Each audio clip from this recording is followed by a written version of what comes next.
सभी दोस्तों को प्यार भरा नमस्कार। आज प्रस्तुत है देवदास उपन्यास का तीसरा भाग। दिन पर दिन बीतते चले जाते थे। इन दोनों बालक बालिका के आमोद की कोई सीमा ही न थी। दिन भर धूप में घूमते फिरते, संध्या को घर लौटकर मार खाते, दूसरे दिन सवेरा होते ही भाग और संध्या को फिर डांट फटकार और पिटाई का प्रसाद पाते। रात को निश्चिंत हो सो जाते, फिर सवेरा होता और तब घर से भागकर खेलते फिरते। उनका कोई संगी साथी नहीं था, न ही उसकी कोई जरूरत थी। गांव भर में उपद्रव करते और बस दोनों एक दूसरे के लिए काफी थे। उस दिन सूर्योदय होने के कुछ देर बाद दोनों ताल पर जा पहुंचे।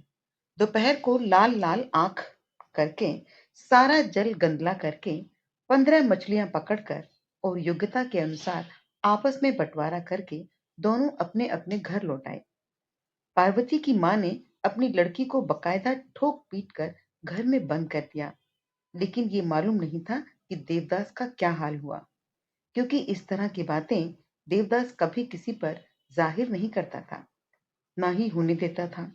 लेकिन हाँ, जब पार्वती कमरे के अंदर बैठी हुई खूब रो रही थी, तब देवदास ने दोपहर को 2-2:30 बजे के करीब एक बार उसकी खिड़की के नीचे आकर बहुत ही कोमल स्वर से पुकारा था, पारो, ओ पारो। जान पड़ता है पार्वती ने उसकी आवाज सुन ली थी, लेकिन रूठ कर उत्तर नहीं दिया था। इसके बाद उसने वो बाकी सारा दिन चंपा के पेड़ पर बैठकर बिता दिया और संध्या के बाद बहुत प्रयत्न करके ही धर्मदास उसे पेड़ से नीचे उतार कर ले जा सका। लेकिन ये बात केवल उसी दिन हुई। दूसरे दिन पार्वती सवेरे से ही उत्सुकता से देवदा की प्रतीक्षा करती रही, लेकिन देवदास नहीं आया। अपने पिता के साथ पास के गांव में एक निमंत्रण में चला गया था। जब देवदास नहीं आया, तब पार्वती उदास मन से अकेले ही घर से बाहर निकल पड़ी। कल तालाब में घुसते समय देवदास ने पार्वती को 3 रुपए रखने को दिए थे। इस डर से कि कहीं वो 3 रुपए खो न जाएं, उसके आंचल में वही 3 रुपए बंधे हुए थे। उसने आंचल घुमाते हुए और खुद भी घूमते हुए बहुत सा समय अकेले ही बिता दिया। संगी साथी कोई मिला नहीं, क्योंकि उन दिनों सवेरे के समय ही पाठशाला खुलती थी। अब पार्वती दूसरे मोहल्ले की ओर चली। वहीं मनोरमा का मकान था। मनोरमा भी पाठशाला में पढ़ती थी। वह उम्र में कुछ बड़ी थी, लेकिन पार्वती की सहेली थी। इधर कई दिनों से भेंट नहीं हुई थी। आज समय पाकर पार्वती उसके मोहल्ले में गई और उसने पुकारा, मनु, घर में हो? मनोरमा की मौसी बाहर आई। अरे पारो। हाँ मौसी, मनोरमा कहाँ है? वह तो पाठशाला गई है। तुम नहीं गई? मैं पाठशाला नहीं जाती, देवदा भी नहीं जाते। मनोरमा की मौसी ने हंसते हुए कहा। तब तो बहुत अच्छी बात है। तुम भी नहीं जाते, देवदा भी नहीं जाते। नहीं, हम लोगों में से कोई नहीं जाता। अच्छी बात है, लेकिन मनोरमा पाठशाला गई है। मौसी ने उससे बैठने के लिए कहा, लेकिन वह लौट आई। रास्ते में उसने देखा कि रिसकपाल की दुकान के पास 3 वैष्णव स्त्रियां माथे पर तिलक लगाए, हाथ में खंजड़ी लिए भिक्षा मांगती चली जा रही हैं। पुकार कर कहा, वैष्णवी, तुम गाना जानती हो? उनमें से एक ने उलटकर देखते हुए कहा, जानती क्यों नहीं बेटी, तब गाओ ना। इस पर वे तीनों घूम कर खड़ी हो गई। उनमें से एक ने कहा, बेटी, गाना क्या यूं ही होता है? भिक्षा देनी होती है। तुम्हारे घर पर चलकर गाएंगी हम। नहीं, यहीं गाओ। पैसे देने होंगे बेटी। पार्वती के आंचल में रुपए बंधे देखकर वे दुकान से कुछ दूर जाकर बैठ गई। इसके बाद खंजड़ी बजा बजा कर, सुर मिलाकर तीनों गाना गाने लगी। पार्वती की समझ में कुछ न आया कि क्या गाना था, क्या अर्थ था। अगर वो जानना चाहती तो भी शायद नहीं जान सकती थी, क्योंकि उसका मन उसी समय देवदा के पास दौड़ गया था। खाना समाप्त करके उन्होंने कहा, लाओ बेटी, क्या भिक्षा देती हो? पार्वती ने आंचल की गांठ खोलकर 3 रुपए उनके हाथ में दे दिए। तीनों वैष्णवी अवाक होकर कुछ देर तक उसके मुंह की ओर देखती रही। उनमें से एक ने पूछा, बेटी, किसके रुपए हैं? देवदा के हैं। वे तुम्हें मारेंगे नहीं? पार्वती ने कुछ सोचकर कहा। नहीं, उनमें से एक ने कहा। जीती रहो बेटी। पार्वती ने हंसकर कहा, तुम तीनों को ठीक ठाक हिस्सा मिल गया ना? तीनों ने सिर हिलाकर कहा, मिल गया। राधा रानी तुम्हारा भला करे। यह कहकर तीनों ने हृदय से उसे आशीर्वाद दिया कि इस दानशील छोटी लड़की को कोई सजा न मिले। पार्वती उस दिन जल्दी ही घर लौट आई। दूसरे दिन सवेरे ही देवदास के साथ उसकी भेंट हुई। उसके हाथ में एक लटाई तो थी, लेकिन पतंग नहीं थी। उसे पतंग खरीदनी थी। पार्वती को अपने पास देखकर उसने कहा, पारो, लाओ मेरे रुपए दे दो। पार्वती का मुंह सूख गया। रुपए तो नहीं है। क्या हुए? वैष्णवी को दे दिए। उन्होंने गाना गाया था ना। सब रुपए दे दिए? हाँ, सब। 3 ही तो रुपए थे। दुत, क्या सब रुपए देने होते हैं? वाह, 3 वैष्णवी जो थी, अगर 3 रुपए न देती तो उन तीनों का हिस्सा कैसे लगता? देवदास ने गंभीर होकर कहा, अगर मैं होता तो 2 ही रुपए देता। ये कहकर देवदास ने लटाई की डंडी की नोक से जमीन पर कुछ अंकों के चिन्ह बनाते हुए कहा, उस हालत में उन तीनों में हर एक को 10 आना 8 पाई हिस्सा मिलता। पार्वती ने कहा, वे लोग तुम्हारी तरह हिसाब करना जानती हैं क्या? देवदास ने त्रिशिक तक का हिसाब सीखा था। पार्वती की बात से प्रसन्न होकर कहा, हाँ ठीक है, वे नहीं जानती होंगी। पार्वती ने देवदास का हाथ पकड़कर कहा, देवता, मैंने समझा था कि तुम मुझे मारोगे। देवदास ने चकित होकर पूछा, मारता क्यों? वैष्णवी ने कहा था कि तुम मुझे मारोगे। ये सुनकर देवदास ने बहुत प्रसन्न होकर पार्वती के कंधे पर बाह रखते हुए कहा, तत्, बिना कसूर थोड़े ही मारता हूं मैं। जान पड़ता है कि देवदास ने समझा था कि पार्वती का ये काम उसके कानून के अंदर नहीं आता, क्योंकि 3 रुपए उन 3 वैष्णवियों में ठीक तरह से बट गए। खासतौर पर जिन वैष्णवियों ने पाठशाला में थोड़ा भी हिसाब नहीं सीखा था, अगर उन्हें 3 रुपए के बदले सिर्फ 2 ही रुपए दिए जाते तो वो उनके प्रति मानो एक तरह का अत्याचार होता। उसके बाद वो पार्वती का हाथ पकड़कर पतंग खरीदने के लिए छोटे बाजार की तरफ चल पड़ा। चलते समय लटाई उसने वहीं एक झाड़ी में छिपा दी थी। चतुर्थ भाग। इस तरह करते करते 1 बरस तो बीत गया, लेकिन अब और बीतता नजर नहीं आ रहा था। देवदास की माँ बहुत आफत मचाने लगी। उन्होंने उसके पिता को बुलाकर कहा, देवदास बिल्कुल मूर्ख हरवाहा जैसा हो गया है। चाहे जो हो, इसका कुछ तो उपाय करो। नारायण मुखर्जी ने सोचकर कहा, वह कलकत्ते चला जाए तो ठीक होगा। वहां नगेंद्र के साथ रहकर अच्छी तरह लिख पढ़ लेगा। नगेंद्र बाबू रिश्ते में देवदास के मामा थे। ये बात सभी लोगों ने सुनी। पार्वती सुनकर बहुत ही भयभीत हो गई। देवदास को अकेला पाकर उसका हाथ पकड़कर झूलते हुए बोली, देवदा, मैंने सुना है कि तुम कलकत्ते जाओगे। किसने कहा? ताऊ जी ने कहा। धत, मैं हरगिज नहीं जाऊंगा। और अगर वे लोग जबरदस्ती भेज दें तो? जबरदस्ती? इस समय देवदास ने ऐसा मुंह बनाया जिससे पार्वती ने अच्छी तरह समझ लिया कि इस पृथ्वी पर कोई ऐसा नहीं जो उससे कोई काम जबरदस्ती से करवा सके। वह भी यही चाहती थी, इसलिए बहुत खुश हो गई और एक बार उसका हाथ पकड़कर और इधर उधर झूलकर देवदास के मुंह की ओर देखते हुए हंसती हुई बोली, देखो देखो देवदा, कभी जाना नहीं, कभी नहीं। लेकिन देवदास की यह प्रतिज्ञा कायम न रह सकी। उसके पिता ने उस पर भकझक कर, यहाँ तक कि डांट फटकार और पिटाई करके उसे धर्मदास के साथ कलकत्ते भेज दिया। जाने के दिन देवदास को मन में बहुत तकलीफ हुई। नए स्थान में जाने के विचार से उसे कुछ भी कुतूहल या आनंद नहीं हुआ। पार्वती उस दिन उसे किसी तरह छोड़ना ही नहीं चाहती थी। वह बहुत रोई धोई, लेकिन उसकी बात कौन सुनता। पहले तो उसने रूठ कर कुछ देर देवदास के साथ बात ही नहीं की, लेकिन अंत में देवदास ने जब उससे कहा, पारो, मैं जल्दी ही लौट आऊंगा, अगर ना भेजेंगे तो भाग आऊंगा, तब पार्वती का मन कुछ ठिकाने लगा और उसने अपने छोटे से दिल की बहुत सी बातें कह सुनाई। इसके बाद घोड़े गाड़ी पर सवार होकर अपना सामान लेकर देवदास अपनी माता के आशीर्वाद के साथ उनके नेत्रों के जल का अंतिम बिंदु अपने मस्तक पर तिलक के रूप में धारण करके चला गया। उस समय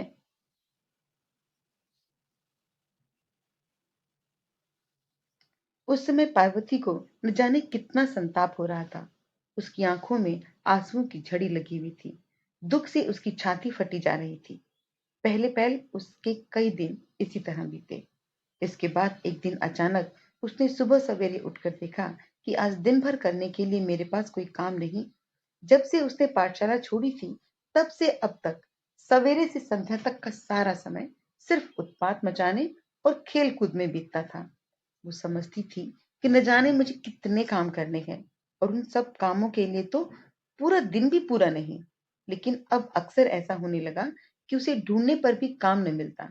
किसी दिन सवेरे उठकर चिट्ठी लिखने बैठ जाती, इसी में 10 बज जाते और माँ नाराज होने लगती। दादी कहती, अरे उसे लिखने दो ना, सवेरे उठकर इधर उधर दौड़ने फिरने से तो बढ़िया है पढ़ना लिखना। जिस दिन देवदास का पत्र आता, वह पार्वती के लिए बहुत ही सुख का दिन होता था। सीढ़ी वाले दरवाजे की चौखट पर बैठकर हाथ में पत्र ले दिन भर वहीं पढ़ा करती थी। इसी दिन इसी तरह लगभग 2 महीने बीत गए। अब ना तो उधर से जल्दी जल्दी पत्र आता, ना ही इधर से लिखा जाता। उत्साह मानो धीरे धीरे कुछ कम होता जा रहा था। एक दिन सवेरे के समय पार्वती ने अपनी माँ से कहा, माँ, मैं फिर पाठशाला जाया करूंगी। क्यों? माँ को इस बात पर कुछ आश्चर्य हुआ। पार्वती ने सिर हिलाकर माँ को मनाते हुए कहा, मैं जरूर जाऊंगी। अच्छा ठीक है, जाइयो। भला बेटी, मैंने तुझे कभी पाठशाला जाने से मना किया है?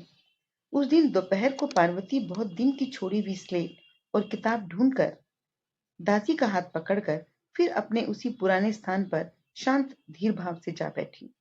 दासी ने कहा, गुरुजी, अब पार्वती को मारना पीटना मत। अपनी इच्छा से पढ़ने आई है। जब इसकी इच्छा होगी तब पढ़ेगी, जब इच्छा नहीं होगी तब घर चली जाएगी। पंडित ने मन ही मन कहा, तथास्तु, और ऊपर से कहा, ठीक है, ऐसा ही होगा। एक बार उनकी पूछने की इच्छा हुई कि पार्वती को भी कलकत्ते क्यों नहीं भेज दिया, लेकिन उन्होंने पूछा नहीं। पार्वती ने देखा कि ठीक पहले वाले स्थान पर प्रमुख छात्र भोलू उसी बेंच पर बैठा हुआ है। उसे देखकर एक बार फिर पार्वती को कुछ हंसी सी आई, लेकिन उससे उसकी आंखें सजल हो गई। उसे ये ध्यान आया कि इसी दुष्ट ने देवदास को घर से बाहर निकलवाया है। इस तरह बहुत दिन बीत गए। फिर काफी समय बाद एक दिन देवदास लौट कर आया। पार्वती दौड़ी हुई उसके पास पहुंची। बहुत सारी बातें हुई। कोई ऐसी बहुत ज्यादा बातें भी नहीं थी जो पार्वती कहती, और अगर ऐसी कुछ बातें रही भी हो तो शायद वो कह नहीं सकी। लेकिन देवदास ने बहुत सारी बातें कही। वो सभी बातें ज्यादातर कलकत्ते की थी। इसके बाद एक दिन गर्मियों की छुट्टियां खत्म हो गई। देवदास फिर कलकत्ते चला गया। इस बार भी रोना धोना हुआ, लेकिन उससे पहली बार किसी गंभीरता नहीं थी। देखते देखते 4 बरस बीत गए। इन वर्षों में देवदास के स्वभाव में इतना अधिक परिवर्तन हो गया था कि पार्वती उसे देखकर कई बार चुपचाप एकांत में रोकर अपनी आंखें पोंछ लेती थी। इससे पहले देवदास में जो गंवारपन था, वो नगर में निवास करने के कारण अब नहीं रह गया था। अब तो वो विलायती जूते, बढ़िया कोट पैंट, बढ़िया धोती, छड़ी, सोने की घड़ी, चेन, बटन आदि सब चीजों के न रहने पर लज्जा महसूस करता था। अब गांव की नदी के किनारे टहलने को उसका जी नहीं चाहता था, बल्कि उसके बदले हाथ में बंदूक लेकर शिकार करने के लिए निकल जाना चाहता था। इसी में उसे आनंद मिलता था। अब छोटी छोटी मछलियों के बदले वो बड़े मच्छ फंसाने की इच्छा करता था। इतना यही क्यों, समाज की चर्चा, राजनीति की चर्चा, सभा, क्रिकेट, फुटबॉल की चर्चा, समीक्षा उसे अच्छी लगती थी। हाय रे, अब कहाँ वह पार्वती और कहाँ उन लोगों का वो ताल, सोनापुर गांव। ऐसा नहीं था कि बचपन की यादों से जुड़ी जो एक दो सुख की बातें थी वे उसे याद न हो, लेकिन दूसरी ओर बहुत सी बातों के प्रति उत्साह होने के कारण अब वो अधिक समय तक मन में नहीं ठहरती थी। फिर भी गर्मियों की छुट्टियां आई। पिछले साल गर्मियों की छुट्टी में देवदास घूमने के लिए विदेश चला गया था। घर नहीं आया। इस बार इच्छा न होने पर भी देवदास अपना बोरिया बिस्तरा बांधकर ताल सोनापुर गांव आने के लिए हावड़ा स्टेशन पर आ ही पहुंचा, क्योंकि माता पिता ने उसे बहुत आग्रह पूर्वक लिखा था कि वो इस बार घर आए। उस दिन उसका शरीर कुछ ठीक नहीं था, इसलिए जब वह घर पहुंचा तो घर से बाहर न निकल सका। दूसरे दिन उसने पार्वती के घर जाकर पुकारा, चाची। पार्वती की मां ने उसे आदर पूर्वक बुलाते हुए कहा, आओ बेटा, बैठो। चाची के साथ थोड़ी देर बातचीत करने के बाद देवदास ने पूछा, चाची, पार्वती कहाँ है? ऊपर वाली कोठरी में होगी। देवदास ने ऊपर पहुंचकर देखा, पार्वती संध्या दीप जला रही है। पुकारा, पार्वती। पहले तो पार्वती चौंक उठी, फिर प्रणाम करके कुछ अलग खिसक कर खड़ी हो गई। क्या हो रहा है पार्वती? इस बात का उत्तर देने की आवश्यकता नहीं थी, इसलिए पार्वती चुप रही। इसके बाद देवदास को झेप सी महसूस होने लगी। उसने कहा, अच्छा, जाता हूँ, शाम हो गई, शरीर भी ठीक नहीं है। ये कहकर देवदास चला गया। 5वां भाग। एक दिन पार्वती की बुढ़िया दादी ने कहा, पार्वती अब 13वें वर्ष में पैर रख रही है, इसके ब्याह की कुछ फिक्र करो। वैसे भी इस अवस्था में शारीरिक सौंदर्य न जाने कहां से दौड़कर आ पहुंचता है और किशोरी के सर्वांग में छा जाता है। आत्मीय स्वजन सहसा एक दिन चौंक कर देखते हैं कि हमारी छोटी सी बेटी अब सयानी हो गई है।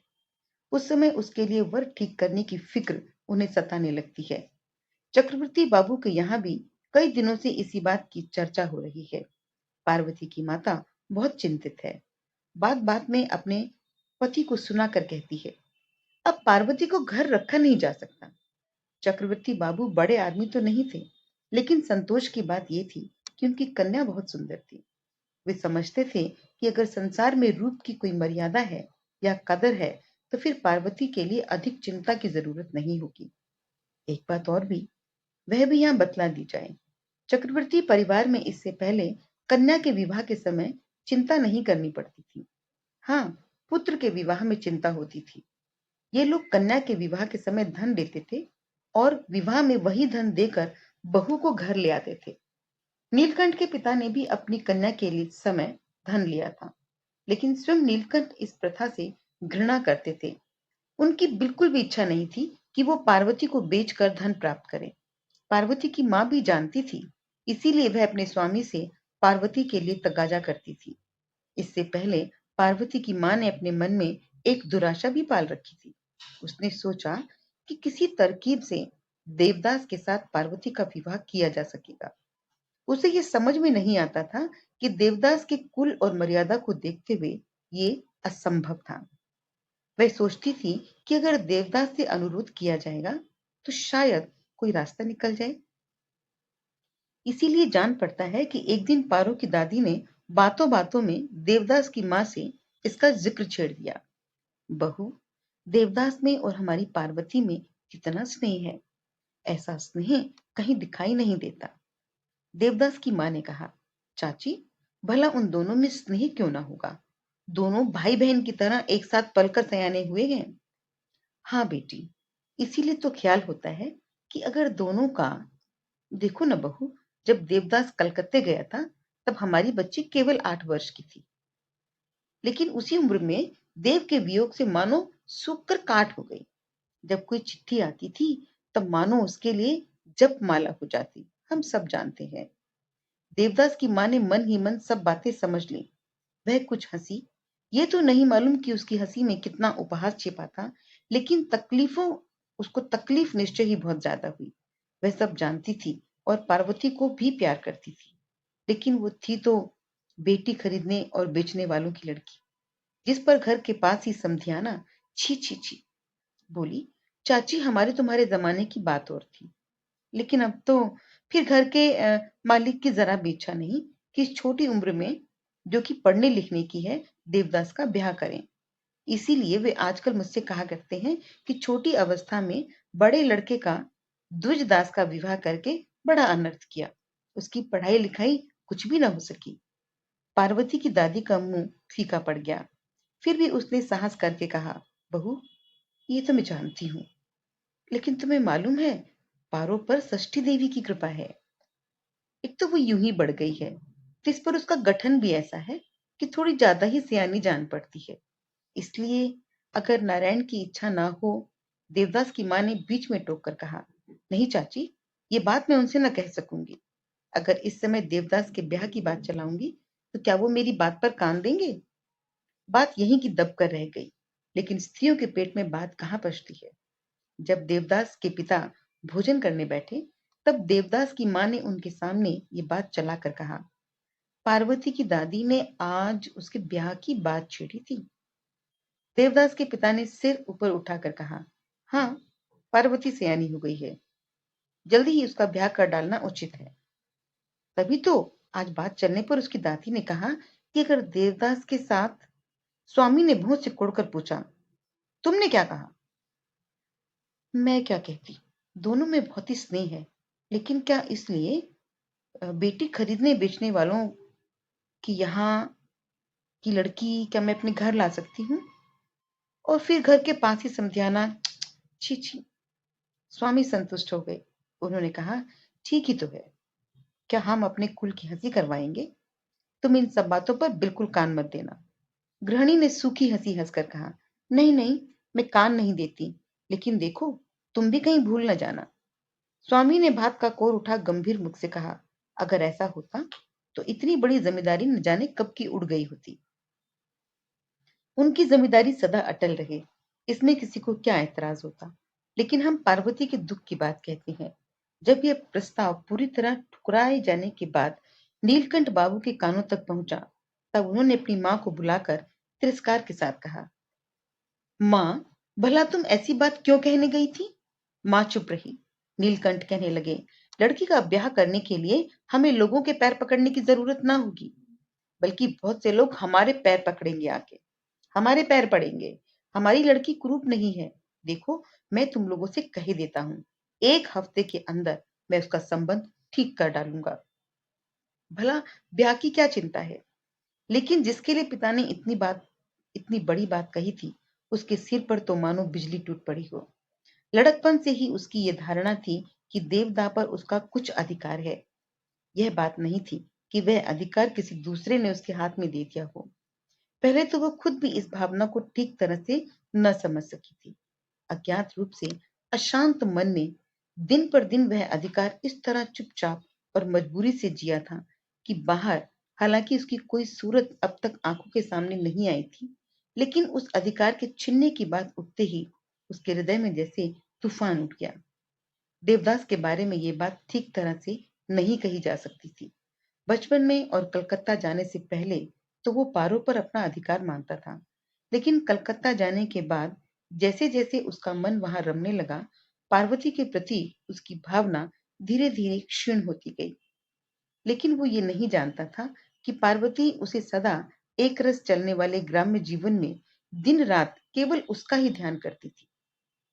ये तो सोचता था कि लड़कपन से ही जिसे नितांत अपना समझता चला आ रहा था और न्याय अन्याय सब तरह की जिदों उसके ऊपर थोपता आ रहा था, यौवन की पहली सीढ़ी पर पैर रखते ही उसकी ओर से इस प्रकार अचानक पीछे फिसल पड़ना ठीक नहीं होगा। उसे ये आभास नहीं था कि बचपन के इस बंधन को आगे भी बनाए रखना बिना विवाह के संभव न था। लेकिन उस समय ब्याह की बात कौन सोचता? कौन जानता था कि किशोर बंधन विवाह के अतिरिक्त और किसी तरह से किशोरी के किशोर इस किशोर बंधन को विवाह के अतिरिक्त और किसी तरह से चिरस्थायी करके नहीं रखा जा सकता। इसलिए ये संवाद कि विवाह नहीं हो सकता, पार्वती के हृदय की समस्त आशाओं और आकांक्षाओं को उसके कलेजे के अंदर से मानो उखाड़ फेंकने के लिए खींचातानी करने लगा। पारो की तो जैसे पूरी दुनिया ही उजड़ गई, खोई खोई सी रहने लगी। लेकिन देवदास इन सब से अनजान था। सवेरे के समय उसका लिखना पढ़ना होता था, दोपहर को बहुत गर्मी पड़ती थी, घर से बाहर निकलना नहीं हो सकता था। तीसरे पहर ही अगर वह चाहता तो कुछ देर के लिए घर से बाहर निकल सकता था। इसी समय वह किसी दिन बढ़िया कपड़े बढ़िया जूते पहनकर हाथ में छड़े लिए निकलता और घूम आता। जाते समय चक्रवर्ती परिवार के पास से होकर गुजरता और पार्वती ऊपर खिड़की में से अपनी आंखों के आंसू पोंछती हुई उसे देखा करती। न जाने कितनी ही बातें उसे याद आती थी। उसे ख्याल आता कि अब दोनों ही बड़े हो गए। दीर्घ प्रवास के बाद अब परायों की तरह मिलने जुलने में लज्जा होती थी। देवदास उस दिन इसी तरह चला गया था। यह बात पार्वती की समझ में आने से बाकी न रही थी। वह शर्माता था, इसीलिए अच्छी तरह से बात भी न कर सका। देवदास भी अमूमन इसी तरह सोचता था। बीच बीच में उसके साथ बातें कर लेता। उसे अच्छी तरह देखने की इच्छा देवदास के मन में भी होती, लेकिन फिर उसे ध्यान आता कि क्या ये अच्छा दिखेगा। गांव में कलकत्ते से की धूमधाम नहीं थी। आमोद प्रमोद, थिएटर, गाना बजाना कुछ भी नहीं। इसलिए अक्सर उसे अपने लड़कपन की बातें याद आ जाया करती। सोचता, वही पारो है, अब ये पार्वती हो गई। पार्वती सोचती कि वही देवदास अब बाबू देवदास हो गया। देवदास अब पहले की तरह चक्रवर्ती परिवार के घर नहीं जाता। किसी किसी दिन शाम के समय उनके आंगन में खड़े होकर आवाज देता, चाची, क्या हो रहा है? और चाची कहती, आओ बेटा, बैठो। देवदास यूं ही कह देता, नहीं चाची, रहने दो, जरा जरा घूम आऊं मैं। तब पार्वती किसी दिन ऊपर रहती, किसी दिन सामने पड़ जाती। देवदास चाची के साथ बातें करता और पार्वती धीरे धीरे वहां से हट जाती। रात को देवदास के कमरे में रोशनी होती थी। गर्मियों की वजह से खुली हुई खिड़की में से पार्वती उस ओर अक्सर देर तक देखा करती थी, लेकिन वहां उसे दिखाई कुछ नहीं देता था। पार्वती में हमेशा से स्वाभिमान की एक भावना थी और इसीलिए वह प्राणपण से इस बात की चेष्टा करती थी कि वह जो इतना कष्ट सहती है उसका किसी को तिल भर भी पता न चले। और फिर किसी को बात जतलाने में लाभ ही क्या था? अगर कोई सहानुभूति दिखलाएगा तो वो बर्दाश्त न कर पाएगी। ऊपर से तिरस्कार और लांछना, उससे तो मर जाना अच्छा है। मनोरमा का अभी पिछले साल ब्याह हुआ है, लेकिन वह अभी तक ससुराल नहीं गई, इसीलिए बीच बीच में घूमती फिरती आ जाया करती है। पहले दोनों सखियां बीच बीच में मिलकर प्रेम, विवाह, पसंद नापसंद के बारे में बातें किया करती थी। अब भी उस तरह की बातें होती हैं, लेकिन पार्वती अब उन बातों में अपना योग नहीं देती। या तो चुप रह जाती है या बात ही पलट देती है। पार्वती के पिता कल रात को लौट कर आए हैं। कई दिन से वे पात्र ठीक करने के लिए बाहर गए हुए थे। अब विवाह की सब बातें निश्चित करके लौटे हैं। प्राय 20-25 कोस दूर बर्दवान जिले के हाथीपोता गांव के जमींदार से पार्वती की शादी तय की है। भुवन चौधरी नाम है उसका। आर्थिक स्थिति मजबूत है। उम्र 40 के आसपास। 2-1 साल कम होगी। पिछले साल उनकी पत्नी का देहांत हो गया, इसलिए वो फिर से विवाह करना चाहते हैं। ऐसा नहीं था कि समाचार ने घर के सभी लोगों को प्रसन्न किया हो, बल्कि ये दुख का कारण भी बना। तो भी ये बात जरूर है कि भुवन चौधरी के यहाँ से सब मिलाकर 2-3 हजार रुपए आ जाएंगे। इसीलिए घर की औरतें चुप रही। एक दिन दोपहर के समय देवदास भोजन करने बैठा था। उसकी माँ ने पास बैठकर कहा, पार्वती का ब्याह हो रहा है। देवदास ने सिर उठाकर पूछा, कब? इसी महीने। कल लड़की को देख गए हैं। वर खुद देखने आया था। देवदास ने कुछ विस्मित होकर पूछा, मुझे तो ये सब ना कुछ मालूम नहीं। तुम भला कैसे जानोगे? वर दुहाजू है, अवस्था भी अधिक है, लेकिन हाँ, रुपया पैसा बहुत है। पार्वती सुख से रह सकेगी। देवदास सिर नीचा करके भोजन करने लगा। उसकी माँ फिर कहने लगी, उन लोगों की इच्छा थी कि हमारे यहाँ ब्याह करें। देवदास ने सिर उठाकर पूछा, फिर क्या हुआ? माँ ने हंसते हुए कहा, छी, भला ऐसा कहीं हो सकता है? एक तो खरीद बेचने खरीद बिक्री करने वाला छोटा घर, जिस पर घर के पास ही ब्याह। ये कहकर माँ ने होठ सिकोड़े। देवदास ने ये देख लिया। कुछ देर चुपचाप रहने के बाद माँ ने फिर कहा, मैंने उनसे भी कहा था। देवदास ने सिर उठाकर पूछा, तो फिर बाबूजी ने क्या कहा? वे और क्या कहेंगे? अपने इतने बड़े वंश की हंसी तो नहीं करना, यही मुझे सुना दिया। देवदास ने फिर कुछ न कहा। उसी दिन दोपहर को मनोरमा और पार्वती में बातचीत हो रही थी। पार्वती के आंसू मालूम होता है मनोरमा ने अभी अभी पोंछे। मनोरमा ने कहा, तो फिर पारो, और क्या उपाय है? हम लड़कियों को कहाँ इतनी छूट कि अपनी पसंद से विवाह करें? पार्वती ने कहा, हाँ, और क्या? तुमने क्या अपने वर को पसंद करके ब्याह किया था? मेरी बात और है, मनोरमा बोली। मुझे मुझे तो पसंद भी नहीं है और नापसंद भी नहीं है, इसलिए मुझे कोई कष्ट नहीं भोगना पड़ा। लेकिन तुमने तो अपने आप अपने पैरों पर कुल्हाड़ी मारी है। पार्वती ने कोई उत्तर नहीं दिया। कुछ सोचने लगी। मनोरमा ने जाने क्या समझकर कुछ हंसते देखा। पारो, वर की उम्र कितनी होगी? किसके वर की? तुम्हारे। पार्वती ने कुछ हिसाब लगाकर कहा। 19। मनोरमा को बहुत आश्चर्य हुआ। बोली, ये क्या? मैंने तो अभी सुना कि वो 40 के करीब है। अब पार्वती ने कुछ हंसते हुए कहा, मनो, न जाने कितने लोगों की उम्र 20-40 हुआ करती है। मैं क्या सबका हिसाब रखती हूँ? मैं तो बस यही जानती हूँ कि मेरे वर की उम्र 19-20 बरस की होगी।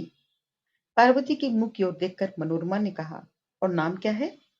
पार्वती ने हंसते हुए कहा, मालूम होता है इतने दिनों में तुमने ये भी नहीं जाना। भला मैं कैसे जानूंगी? नहीं जानती? अच्छा तो बतलाए देती हूँ। पहले तो कुछ हंसकर और फिर गंभीर होकर पार्वती ने कहा, तुम नहीं जानती? फिर मनोरमा के कान के पास मुंह ले जाकर कहा, श्री देवदास। मनोरमा पहले तो कुछ चौंक पड़ी, फिर उसने पारो को ढकेलते हुए कहा, बहुत हंसी की जरूरत नहीं। अभी बतला कि उनका नाम क्या है? फिर कभी तो नहीं बतला सकेगी। अभी बतलाया तो? मनोरमा ने कुछ बिगड़ कर कहा, अगर देवदास है, तो रो रो कर मरी क्यों जाती है? सहसा पार्वती उदास हो गई। न जाने क्या सोचकर उसने कहा, तो फिर ठीक है, अब नहीं रोऊंगी। पारो, क्या? तुम सब बातें खुलकर कहो ना। मैं तो कुछ भी नहीं समझ सकी। पार्वती ने कहा, जो कुछ कहना था सो कह दिया, लेकिन मेरी समझ में तो कुछ नहीं आया। तुम समझ भी नहीं सकोगी। इतना कहकर पार्वती ने दूसरी तरफ मुंह फेर लिया। मनोरमा ने सोचा, पार्वती मुझसे बात छिपा रही है, अपने मन की बात नहीं कहना चाहती। वह नाराज हो गई। दुखी होकर उसने कहा, पारो, तुम्हें जिस बात में दुख होता है, मुझे भी तो उसमें दुख होता है। मेरी प्रार्थना यही है कि तुम सुखी रहो। अगर तुम कोई बात मुझसे छिपाना चाहती हो, मुझसे नहीं कहना चाहती, तो मत कहो, लेकिन मुझे उल्लू मत बनाओ। पार्वती दुखी हुई। उसने कहा, नहीं बहन, मैं हंसी नहीं करती। जो कुछ मैं जानती हूँ वही तुम्हें बतला रही हूँ। मैं नहीं जानती कि मेरे स्वामी का नाम देवदास है। मैं यही जानती हूँ कि मेरे स्वामी का नाम देवदास है। अवस्था 19 बरस की है, और मैंने तुमसे अभी यही कहा। लेकिन मैंने तो अभी सुना कि तुम्हारा ब्याह कहीं और पक्का हो गया है। पक्का और क्या होगा? दादी के साथ तो ब्याह होगा नहीं, होगा तो मेरे ही साथ होगा। मैंने तो कहीं कुछ नहीं सुना। मनोरमा जो कुछ सुन चुकी थी वही कह देना चाहती थी, लेकिन पार्वती ने उसे बीच में रोककर कहा, वह सब मैं सुन चुकी हूँ। तब देवदास तुम्हें? मुझे क्या? मनोरमा ने हंसी रोककर कहा, तो फिर शायद तुम स्वयंवर करोगी। चोरी से सब बातें पक्की हो गई हैं, कच्चा पक्का कुछ नहीं। मनोरमा ने व्यथित स्वर से कहा, पारो, तुम क्या कर रही हो? मेरी समझ में नहीं आता। पार्वती ने कहा, तो फिर मैं देवदास से पूछकर तुम्हें बतला दूंगी। क्या पूछोगी? वे ब्याह करेंगे या नहीं? पार्वती ने सिर हिलाकर कहा, हाँ, यही। मनोरमा ने चकित होकर कहा, पारो, कि तुम क्या कह रही हो? क्या तुम ये बात उनसे खुद पूछोगी? तो इसमें दोषी क्या है? मनोरमा हक्की बक्की रह गई। क्या कहती हो? खुद पूछोगी? हाँ, खुद ही पूछूंगी। और नहीं तो मनो, मेरी तरफ से कौन पूछेगा? तुम्हें लाज न लगेगी? इसमें लाज काहे की? तुमसे कहने में क्या मुझे लाज आई? मैं औरत ठहरी, तुम्हारी सहेली, लेकिन पारो वे पुरुष हैं। अब पार्वती हंस पड़ी। उसने कहा, तुम सहेली हो और अपनी हो, लेकिन वो क्या पराए हैं? जो बात मैं तुमसे कह सकती हूँ, वो क्या मैं उनसे नहीं कह सकती? मनोरमा चकित होकर उसके मुंह की तरफ ताकती रही। पार्वती ने हंसते हुए कहा, मनोरमा, तुम झूठ मूठी सिर में सिंदूर लगाती हो। तुम ये नहीं जानती कि स्वामी किसे कहते हैं। अगर वे मेरे स्वामी न होते, मेरी सारी लाज शर्म से परे न होते, तो मैं इस तरह मरने न बैठती। इसके सिवा आदमी जब मरने पर उतारू हो जाता है, तब वह क्या इस बात का विचार करने बैठता है कि विष कड़वा है या मीठा? उनके सामने मुझे किसी बात की लज्जा नहीं है। मनोरमा उसके मुंह की तरफ देखती रही, फिर कुछ देर बाद बोली, क्या तुम उनसे ये कहोगी कि तुम मुझे अपने चरणों में स्थान दो? पार्वती ने सिर हिलाकर कहा, यही, ठीक यही बात कहूंगी। और अगर उन्होंने स्थान न दिया तो? इस पर पार्वती बहुत देर तक चुप रही। फिर उसने कहा, मैं नहीं जानती मनो कि तब क्या होगा। घर लौटते समय मनोरमा ने सोचा, धन्य है इसका साहस और धन्य है इसका कलेजा। मैं अगर मर भी जाऊं तो ऐसी बात जुबान पर नहीं ला सकती थी। बात भी ठीक ही थी। इसीलिए तो पार्वती ने कहा था कि वह बेकार ही सिंदूर लगाती है और हाथों में चूड़ी पहनती है। अगली कथा अगले वीडियो में। माफ कीजिए, शेष कथा अगले वीडियो में। आपको ये कहानी कैसी लगी? आप मेरे साथ अपने विचार जरूर साझा करें। आपकी बातों का, आपके सुझावों का, आपकी बातों का मुझे बेहद दिल से इंतजार रहेगा। अपना ख्याल रखें, अपने अपनों का ख्याल रखें। Take care, bye bye.